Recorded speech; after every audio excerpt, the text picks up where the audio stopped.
Morning student. Previous class में हमने बताया था आपको कि स्फेरिकल मिरर में कितनी कंडीशन है इमेज के बनने की, है ना। मतलब कितनी कंडीशन पे रख के ऑब्जेक्ट को कितनी कंडीशन पे रख के कितने कंडीशन पे रख के इमेज बनाया जा सकता है ना। तो मैंने बताया था 6 कंडीशन होती है। 6 कंडीशन कहाँ होती है, कैसे होती है, देखते हैं 6 कंडीशन कैसे होती हैं, ये बात हम देखते हैं, है ना। अगर रिवाइज किया होगा आपने प्रीवियस क्लास को तो आपको समझ में आ गया होगा, है ना, कि 6 कंडीशन कैसे होती है। हमने कहा था कि ये आपका सपोज करो कि स्फेरिकल मिरर है। क्या है ये? Spherical mirror.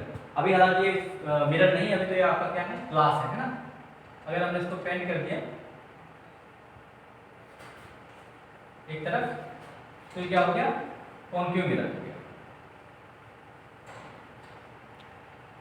राइट। इसको बोलते हैं अवतल दर्पण, अवतल दर्पण। ओके, हमने बताया था कि अवतल दर्पण का जो आपके पास ऑपरेचर होता है ना, जिसको हिंदी में द्वारक बोलते हैं, द्वारक का जो मिड पॉइंट होता है, राइट, क्या mid point. Okay, mid point को क्या बोलते हैं बेटा, पोल बोलते हैं। ओके, पोल मतलब ध्रुव। हाँ, ध्रुव। फिर हमने कहा था कि इसका कहीं ना कहीं क्या होगा, सेंटर होगा। अगर इस स्फीयर को कंप्लीट करें तो इसका कहीं ना कहीं क्या होगा, सेंटर होगा। सेंटर होगा, सपोज करो यहाँ सेंटर है, राइट। इसको हमने मिला दिया, इसको हमने मिला दिया, है ना। इस पॉइंट दोनों पॉइंट को मिला दिया और आगे बढ़ा दिया, इसको आगे बढ़ा दिया। तो इसको क्या बोलेंगे, इसी को बोलेंगे प्रिंसिपल एक्सिस। क्या बोलेंगे बेटा, प्रिंसिपल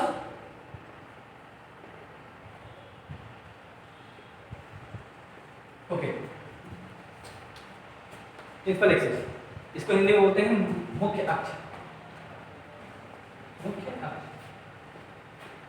ओके, देखो समझो, अगर ये सी हो गया और ये पी है, पी फॉर पोल, पोल मतलब ध्रुव, सी फॉर सेंटर ऑफ कर्वेचर मतलब केंद्र, वक्रता केंद्र। ओके, इनके मिड पॉइंट पे मैंने बताया था, इन दोनों के मिड पॉइंट पे क्या होता है, फोकस होता है। क्या होता है, फोकस।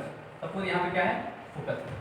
ओके, अब समझो कितनी कंडीशन होगी, कितनी कंडीशन हुई। आप ऑब्जेक्ट कहाँ कहाँ रख सकते हैं, ध्यान समझो। आप ऑब्जेक्ट कितनी जगह पे रख सकते हैं, आप ऑब्जेक्ट यहाँ रख सकते हैं क्या, इस पॉइंट पे नहीं रख सकते, पोल पे नहीं रख सकते। क्यों नहीं रखते, वहां से रिफ्लेक्शन होगा ही नहीं। हम ऑब्जेक्ट को उस जगह पे रखेंगे जहां पे रिफ्लेक्शन होगा, है ना। ऑब्जेक्ट को प्रिंसिपल एक्सिस के उतने ही जगह पे रखना है आपको जहां पे रिफ्लेक्शन होगा, है ना। जिस पॉइंट पे रिफ्लेक्शन होगा वहीं पे रखना है। तो बताओ क्या पोल पे रख सकते हैं क्या, नहीं रख सकते। क्यों नहीं रख सकते, क्योंकि पोल और जो आपका पॉइंट ऑफ रिफ्लेक्शन होगा उनके बीच में डिस्टेंस 0 हो जाएगी, तो रिफ्लेक्शन होगा ही नहीं। ठीक, तो क्या करेंगे, थोड़ा आगे बढ़ाओ, आगे बढ़ाओ तो उसको यहाँ रखिए हमने। अगर यहाँ रखा, यहाँ रखा, यहाँ रखा, यहाँ रखा, यहाँ रखा, यहाँ यहाँ मतलब इनके बीच में कहीं रख दिया, तो क्या कहा जाएगा कि ऑब्जेक्ट कहाँ है, P और F के बीच में, पहली कंडीशन। ओके, दूसरी कंडीशन क्या कर सकते हैं, हम यहाँ पे रख सकते हैं, इस पॉइंट पे मतलब फोकस पे। कहाँ पे रख सकते हैं, फोकस पे। क्लियर, थोड़ा और आगे बढ़िए, जैसे फोकस से हटे इधर, इस तरफ हटे, चाहे यहाँ रखिए, चाहे यहाँ रखिए, चाहे यहाँ रखिए, यहाँ रखिए, यहाँ रखिए, कहीं भी रखिए, तो कहा क्या जाएगा कि वो पॉइंट होगा क्या, F और C के मिड में, राइट। F और C के मिड में, F मतलब फोकस, C मतलब सेंटर ऑफ कर्वेचर। ओके, पहली कंडीशन मैं सर्कल से डिनोट करता हूँ, ओके, पॉइंट करके 2 3। चौथी कंडीशन बेटा, जैसे हम एक कंडीशन पे रखेंगे यहाँ C पे, ठीक है ना, तो उसको क्या कहा जाएगा, जो आपकी हो जाएगी फोर्थ कंडीशन, ऐसे। चौथी, अब थोड़ा और आगे बढ़िए, इधर इधर, चाहे यहाँ रखिए, चाहे यहाँ रखिए, यहाँ रखिए, जहाँ मुझे आपका यहाँ रखिए, कहाँ तक, जहाँ तक दिखाई दे जाए, जहाँ तक आप मेजर कर ले जाए ना, डिस्टेंस को जहाँ तक आप क्या कर ले जाए, मेजर कर ले जाए, मतलब माप सके, तो वो क्या कहा जाएगा, C से कुछ दूरी पर, मतलब अगर क्या कहा जाएगा, C से कुछ दूरी पर रखिए। सपोज करो अगर हमने यहाँ रख दिया, यहाँ और ऐसे पॉइंट पर रख दिया कि हमको ऑब्जेक्ट दिखाई नहीं दे रहा है। अगर ऑब्जेक्ट ऐसी कहीं जगह रखी है जहाँ पे ऑब्जेक्ट नहीं दिखाई दे रहा है, बस खाली ये दिखाई दे रहा है कि रेज आ रही है, क्या आ रही है, रेज आ रही है, तो क्या कहा जाएगा कि ऑब्जेक्ट रखा गया है कहाँ पे, इन्फिनिटी पे, है ना। इन्फिनिटी का मतलब होता है ऐसी जगह जहाँ जिसके बारे में आपको पता ही ना, that is called infinity, right. तो सपोज करो कि ऐसे हमने रिप्रेजेंट कर दिया, अगर इधर कहीं रखी ऑब्जेक्ट तो क्या कहा जाएगा, इन्फिनिटी। तो कितनी कंडीशन, सबसे पहली इधर से चले तो, इस तरफ से चले तो, सबसे पहले एट इन्फिनिटी, पहली कंडीशन। दूसरी कंडीशन क्या, दूसरी कंडीशन अगर इन्फिनिटी सपोज करो कोई पॉइंट होगा, सपोज कर लो, है ना, इन्फिनिटी के बारे में सपोज ही किया जाता है, एक्चुअली में हमको पता नहीं है, इन्फिनिटी कोई पॉइंट होगा, तो दूसरी कंडीशन क्या होगी, इन्फिनिटी और C के बीच में, between infinity for centre of curvature, C for centre of curvature. Okay, third point क्या है? अभी आपने क्या कहा, इन्फिनिटी और सी के बीच में, चाहे यहाँ रखिए चाहे यहाँ रखिए, कहाँ होगा? सी और इन्फिनिटी के बीच में। लेकिन अगर सी पे ही रखें तो क्या हो जाएगी वो? At C, at C, C for centre of curvature. Very good, centre of curvature. Yes, okay. 3 condition होगी। 4 कंडीशन क्या होगी बेटा? 4 कंडीशन, अब सी से थोड़ा और आगे बढ़िए, इसके और इसके बीच में, मतलब between C and F. 5th condition क्या होगी बेटा? एफ पे, at F, at F, F मतलब फोकस, राइट। 6th कंडीशन क्या होगी? 6th कंडीशन होगी between P and F. Okay, between P and F. इतनी कंडीशन के बारे में हमको पढ़ना है। P and yes, P and F, P and F between. Clear? आप समझिए। अब हम इमेज बनाने चलते हैं। कितने इमेज के बारे में बता दिया था हमने आपको? 2 इमेज के बारे में बता दिया था। कौन कौन से? पहला जब इन्फिनिटी पे हो, और दूसरा जब सी से थोड़ी दूर पे हो, है ना? सी से थोड़ी दूर पे हो तो उसको क्या बोलेंगे? सी और इन्फिनिटी के बीच में। क्लियर? अब आज हमको तीसरी कंडीशन पढ़नी है। ध्यान से समझो, इसको ध्यान से समझना, है ना? मैंने बताया था आपको, इसको मैंने बताया था कि ये जो 6 कंडीशन है, 6 कंडीशन जितनी भी हैं, इसी पर पूरी आपकी ऑप्टिक्स टिकी है, राइट? अगर आपको ये नहीं समझ में आएगा ना तो पूरी ऑप्टिक्स समझ में नहीं आएगी बिल्कुल। चाहे वो लेंस हो गया, चाहे मिरर हो गया, चाहे जो हो गया, रिफ्लेक्शन हो गया, रिफ्रैक्शन हो गया, कोई भी चीज़ समझ में नहीं आएगी। और थ्योरी नहीं समझ में आएगी बेटा तो न्यूमेरिकल तो आप लगा ही नहीं सकते, है ना? क्लियर? इसका मतलब क्या है कि आपको ये जितनी भी थ्योरी है बहुत अच्छे से पढ़नी है। ओके, चलिए 2 कंडीशन बताया था। आप कहिए तो दूसरी कंडीशन में फिर से एक बार बता देता हूँ। ओके, सेकंड कंडीशन में फिर से बता देता हूँ एक बार आपको। When object is between C and infinity, मतलब जब वस्तु, सी मतलब वक्रता केंद्र, और इंफिनिटी मतलब अनंत, और अनंत के बीच,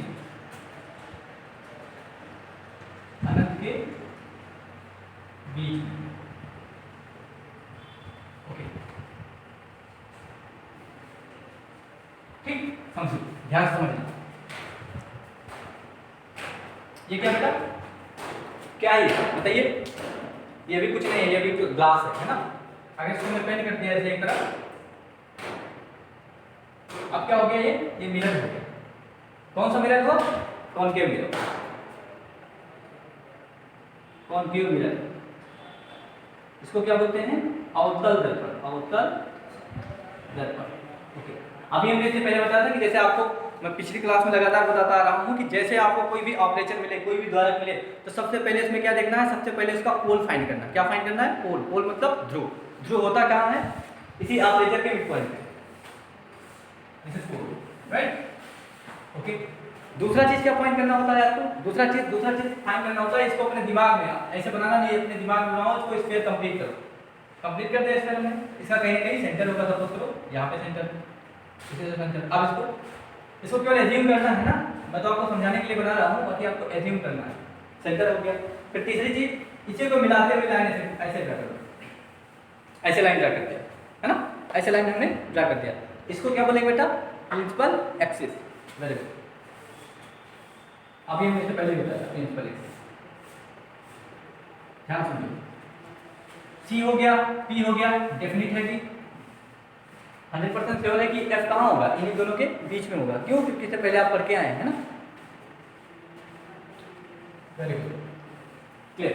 अब देखो, अगर हम दूसरी कंडीशन पढ़ने जा रहे हैं तो क्या होगा? When object is between C and infinity, मतलब ऑब्जेक्ट कहाँ होगा? सपोज करो यहाँ कहीं, कहाँ होगा बेटा? यहाँ होगा ये ऑब्जेक्ट। इसको हमने नाम दे दिया, क्या नाम दे दिया? This is A and B, है ना? अब आपके दिमाग में आ रहा होगा कि ऑब्जेक्ट क्या है? ऑब्जेक्ट सपोज करो मैं ही हूँ ऑब्जेक्ट, समझ लो, कोई भी चीज हो सकता है जो मिरर के सामने खड़ा होगा, दैट इज ऑब्जेक्ट, राइट? देखो हमने बताया था कि मिरर में इमेज बनने के 3 नियम है। कौन से नियम? 3 नियम है। पहला नियम क्या होता है बेटा? सबसे पहला नियम याद करिए मेरे साथ, मैंने बताया था आपको। सबसे पहला नियम बताया था हमने, क्या कहा था कि अगर किसी गोलीय दर्पण में मुख्य अक्ष के समांतर किरण आ रही है तो वो कहाँ से जाएगी? फोकस से जाएगी। पहला नियम याद है ना आपको। दूसरा नियम क्या बताया था हमने? हमने दूसरा नियम बताया था कि अगर जो आपका स्फेरिकल मिरर है उसमें किरण कहाँ से होके जाए? फोकस से होके जाए। फोकस से होकर जाए तो कहाँ चली जाएगी? वो मुख्य अक्ष के समांतर चली जाएगी। ध्यान से देखो, इधर से थोड़ा सा बता देता हूँ, थोड़ा सा ऐसे P है, F है और C है। अगर एक पैरेलल ऐसे आ रही तो कहाँ से जाएगी? F से जाएगी। कहाँ से? F से, है ना? पहला नियम था। दूसरा नियम क्या था? ऊपर बना देते हैं थोड़ा सा। F हो गया ये, C हो गया ये, P हो गया। अगर F से होके आ रही है, कहाँ से होके आ रही है? F से, तो डेफिनेट है कहाँ जाएगी? पैरेलल चली जाएगी। ये इंसिडेंट, ये रिफ्लेक्ट करते, ये इंसिडेंट है, ये रिफ्लेक्ट करते। 2 नियम तो ये, ठीक। तीसरा नियम क्या बेटा? तीसरा नियम ध्यान से समझो। तीसरा नियम आपका है, दोनों नियम देखो। तीसरा नियम मैं इधर बना देता हूँ, इधर यहाँ। ये P हो गया, C हो गया, F हो गया। बताइए तीसरा नियम क्या था? बताइए कुछ। प्रीवियस क्लास रिवाइज करते हैं? हैं? नहीं करते हैं। करते होते तो याद होता है ना। तीसरा नियम हमने बताया था कि जब किसी स्फेरिकल मिरर में प्रकाश की किरण कहाँ से? रे ऑफ लाइट अगर C से आप इंसिडेंस करिए, कहाँ से? C से। C मतलब वक्रता केंद्र, मतलब centre of curvature. Centre of curvature से आप इंसिडेंस करेंगे तो सीधा उसी रास्ते में वापस चली जाएगी। अगर इसी रास्ते से गई है तो इसी रास्ते में वापस चली आएगी। क्यों आएगी? ऐसा क्यों होता है ना? क्यों होता है ऐसा?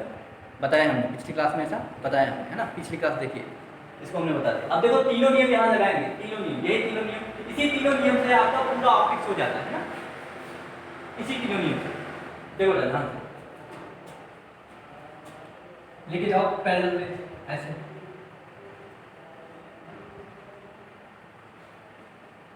ऐसे लेके जाओ पैरेलल, राइट? ये पैरेलल आ गई। आपने कहा कि पैरेलल आई है तो कहाँ से जाएगी बेटा? F से जाएगी। Very good. कहाँ से जाएगी? F से चलेगी। गुड। दूसरी कंडीशन, एक रेस तो ये हो गई। दूसरी रेस क्या है? दूसरी हमने कहा कि सेंटर ऑफ कर्वेचर से, कहां से? सेंटर ऑफ कर्वेचर से लेके जाइए, ध्यान सुनिए, ऐसे लेके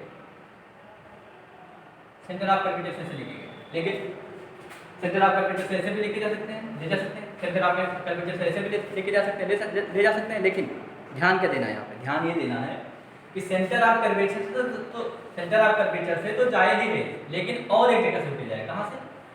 या प्रसीद था सेंटर ऑफ कर्वेचर से तो जाए ही नहीं, कहां से हो जाए? इसके स्तर से, ऐसे इसको टच करते हुए, इसको टच करते हुए कहां से जाए? सेंटर ऑफ कर्वेचर से जाए। क्यों टच करती हुई?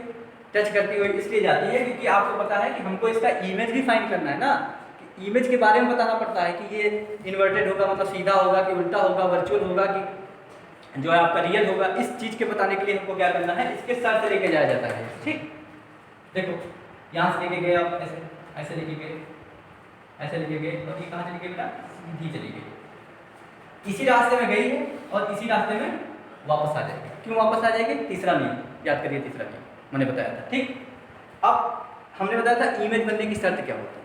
क्या शर्त होती है? शर्त ये होती है कि जो रे पैरेलल, जो रे आ रही है, इंसिडेंस आ रही है, ठीक, वो रिफ्लेक्ट होकर जहाँ जाएगी, यहाँ गई, दूसरी 2 रे होनी चाहिए। इमेज बनाने के लिए कम से कम कितनी रेज होनी चाहिए? 2। ज़्यादा से ज़्यादा कितनी भी हो सकती है, लेकिन कम से कम कितनी होनी चाहिए? 2।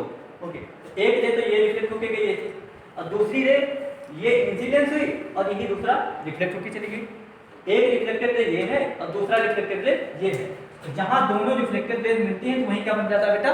इमेज बन जाता है। वहीं क्या बनता है? इमेज बनता है। ध्यान समझो, बी यहाँ गया था, बी वाली चली, बी वाली चली, बी वाली कहाँ तक आई? यहाँ तक आई, मतलब ये क्या है? बी। अब बी ना होके क्या हो गया? ये बी डैश हमने कह दिया। क्लियर? ध्यान समझो, दूसरी रेज है, बी से चली, बी से चली, बी से चली, ऐसे कहाँ आई? बी पे आ गई, ये बी डैश ये भी हो गया। क्लियर? अब एक चीज समझो, इस पॉइंट से हम क्या करेंगे? इंसिडेंस यहाँ पे परपेंडिकुलर ड्रा करेंगे, ऐसे ऐसे परपेंडिकुलर ड्रा करेंगे। तो ये बी हो गया, लेकिन ए कहाँ होगा? महत्वपूर्ण चीज ये है, ए कहाँ होगा, है ना बेटा? आप सोच रहे होंगे ए कहाँ होगा? भाई बी तो हो गया, किताब में यहाँ ए लिखा रहता है। क्यों लिखा रहता है? ध्यान से समझो, क्या होता है, ये बी वाली रेस थी ना, ऐसे चलिए, ऐसे चलिए, तो बी यहाँ हो गया। ठीक, अब देखो ये कौन सी रेज है? ए वाली रेज है, ध्यान समझना, ए वाली रेज। ए वाली रेज चली कहाँ से? यहाँ से चली। कहाँ से गुजरी है? सेंटर ऑफ कर्वेचर से। आपने पढ़ा है कि सेंटर ऑफ कर्वेचर से जितनी रेज जाएंगी वो सीधा वापस उसी रास्ते में चली जाएगी, पढ़ा है ना आपने? Very good. हाँ, तो ए ऐसे गई और रिफ्लेक्ट होके कौन वाली गई? ए वाली गई, रिफ्लेक्ट होके कहाँ आई? वापस चली आई। तो ए कहाँ होगा? इसी पॉइंट पे होगा ना, इसी पॉइंट पे कहीं ए होगा, चाहे यहाँ हो सकता है, यहाँ हो सकता है, यहाँ हो सकता है, यहाँ हो सकता है, यहाँ कहीं भी हो सकता है, लेकिन होगा कहाँ पे? होगा उस पॉइंट पे जहाँ पे यहाँ पे आप परपेंडिकुलर ड्रा करेंगे। जो परपेंडिकुलर ड्रा करेंगे, अगर जहाँ पे इस प्रिंसिपल एक्सिस को इंटरसेक्ट करेगी, काटेगी, इसी को क्या बोलेंगे? ए बोलेंगे। क्या हो जाएगा? ए जैसे हो जाएगा। मेरी बात समझे? समझ में आई इतनी बात है? चलो वेरी गुड। फिगर बनाना आपको आ गया। अब इसके फिगर बनाने के साथ साथ उसमें बताता है कि आप इसके इमेज के बारे में भी लिखिए।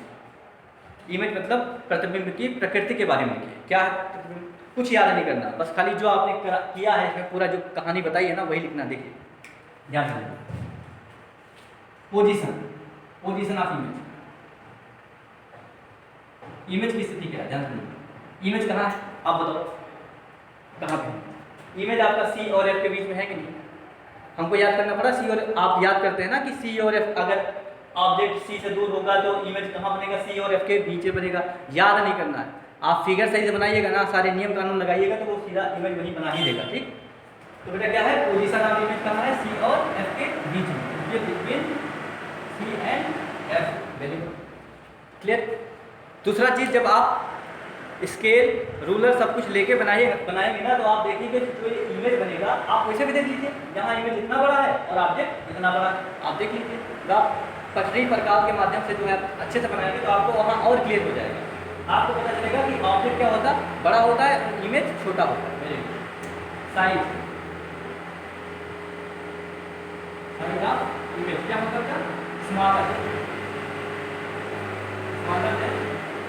ऑब्जेक्ट मतलब वस्तु से छोटा, वस्तु से हिंदी में इसको लिख देते हैं, इसको क्या कहेंगे? सी और एफ के बीच में। ठीक, ध्यान समझो। सी का मतलब वक्रता केंद्र, एफ मतलब क्या? फोकस। क्लियर। चौथी कंडीशन बेटा, 2 हो गया, 3 हो गया। थर्ड कंडीशन क्या है? ध्यान समझो। यहाँ इसका सर ऊपर की तरफ है ना, यहाँ इसका सर ऊपर की तरफ है, यहाँ इसका सर मतलब बी यहाँ इधर है, बी इधर नीचे की तरफ है, मतलब क्या हो गया? उल्टा हो गया। क्या हो गया? उल्टा हो गया। प्रतिबिंब क्या होता है बेटा? प्रतिबिंब उल्टा होता है। ओके, उल्टा तो इंग्लिश में बोलते हैं इन्वर्टेड। क्या बोलते हैं? Inverted image. ठीक, अब एक चीज और समझिएगा, ध्यान से एक चीज समझिएगा, एक चीज ध्यान समझिए। रेज यहाँ आ रही है, ऐसे आ रही है, ऐसे एक्चुअल में मिल रही है रेज, यहाँ से रेज आ रही है, यहाँ भी एक्चुअल में मिल रही है। मैंने बताया था प्रतिबिंब कितने प्रकार का होता है, पुरानी क्लास याद करिए। प्रतिबिंब 2 प्रकार का होता है। कौन कौन सा? एक होता है वास्तविक प्रतिबिंब, एक होता है काल्पनिक प्रतिबिंब। वास्तविक को बोलते हैं रियल इमेज, काल्पनिक को बोलते हैं वर्चुअल इमेज, है ना। हमने बताया था कि वास्तविक प्रतिबिंब की परिभाषा क्या होती है? जब परावर्तित किरण वास्तव में मिलती हुई प्रतीत हो, है ना, वास्तव में मिलती हुई दिखाई दे। आप देखिए वास्तव में मिल रही नहीं मिल रही? वास्तव में मिल रही ना, सब आपके सामने हो रहा है। तो इसको क्या बोलेंगे बेटा? इसमें कुछ भी एज्यूम नहीं किया आपने, सब आपने अपने हाथ से किया, फिर आपको पता चला यहाँ मिल रही ना, तो उसको क्या बोलेंगे? वास्तविक प्रतिबिंब। तो प्रतिबिंब कैसा होगा? उल्टा होगा और वास्तविक होगा। क्या होगा? वास्तविक होगा। एक चीज अब यहाँ एकदम नोट करके लिख लो। नोट करके क्या लिखिएगा? क्या लिखिएगा नोट करके? जो प्रतिबिंब, देखिए नोट करके लिख लीजिए, जो प्रतिबिंब उल्टा होगा वो हमेशा क्या बनेगा? वास्तविक होगा। क्लियर। उल्टा प्रतिबिंब हमेशा क्या होता है? वास्तविक होता है, या ऐसे कहें वास्तविक प्रतिबिंब हमेशा क्या होता है? उल्टा होता है। यहाँ लिख लो कहीं, यहाँ लिख लो, वास्तविक प्रतिबिंब हमेशा उल्टा बनता है। ठीक, या इसी बात को दूसरी तरह लिखा जा सकता है कि जो उल्टा प्रतिबिंब हमेशा वास्तविक होगा। क्या होगा? वास्तविक को बोलेंगे रियल, उल्टा को बोलेंगे इन्वर्टेड इमेज। ठीक है, एक तो ये हो गया डिपेंड बन के, तो बढ़िया इसको। दूसरा क्या लिखाएंगे? दूसरा क्या चीज लिखाएंगे? दूसरा काल्पनिक प्रतिबिंब। क्या? काल्पनिक काल्पनिक प्रतिबिंब हमेशा सीधा बनता है, याद रखिएगा। इसमें मिरर की बात कर रहा हूँ, मिरर की बात कर रहा हूँ, है ना। काल्पनिक प्रतिबिंब हमेशा सीधा बनता है, ठीक। या अगर प्रतिबिंब सीधा होगा उसका मतलब क्या है वो, कि काल्पनिक है। या अगर प्रतिबिंब सीधा है तो इसका मतलब है कि प्रतिबिंब क्या बन रहा है। अगर सीधा बन रहा है इसका मतलब वो क्या बन रहा है, काल्पनिक बन रहा है। इसका मतलब है कि काल्पनिक प्रतिबिंब। ये इसको दूसरे पक्ष में नोट कर दिया। हो सकता है आपको ना दिखाई दे रहा हो, मैं बोल देता हूँ। मैं क्या बोल देता हूँ, मैंने यहाँ क्या लिखा, मैंने लिखा है कि वास्तविक प्रतिबिंब हमेशा उल्टा बनेगा, या उल्टा प्रतिबिंब होगा तो हमेशा क्या होगा, वास्तविक होगा। जो एक डिब्बे में हमने लिखा है ये बात है। दूसरे डिब्बे वाली, काल्पनिक प्रतिबिंब हमेशा सीधा बनता है। या अगर हम कहें कि कोई प्रतिबिंब आपको सीधा दिखाई देगा तो इसका मतलब क्या है वो वास्तविक है। क्लियर, सॉरी काल्पनिक है ना। काल्पनिक प्रतिबिंब हमेशा सीधा बनता है, इसका मतलब सीधा प्रतिबिंब हमेशा क्या होगा, काल्पनिक होगा, ठीक। ये दो चीजें आप हमेशा याद कर लीजिए, इसको याद ही कर लीजिए। बार बार पूछता है, बहुत कंफ्यूजन होता है इसमें। याद कैसे करिएगा, देखिए ये वास्तविक बन रहा है ना, तो इसका मतलब क्या बन रहा है, उल्टा बन रहा है, ठीक है ना। इसके आगे कहीं ना कहीं काल्पनिक बनेगा तो हम दिखाएंगे वो सीधा बनेगा, ठीक है।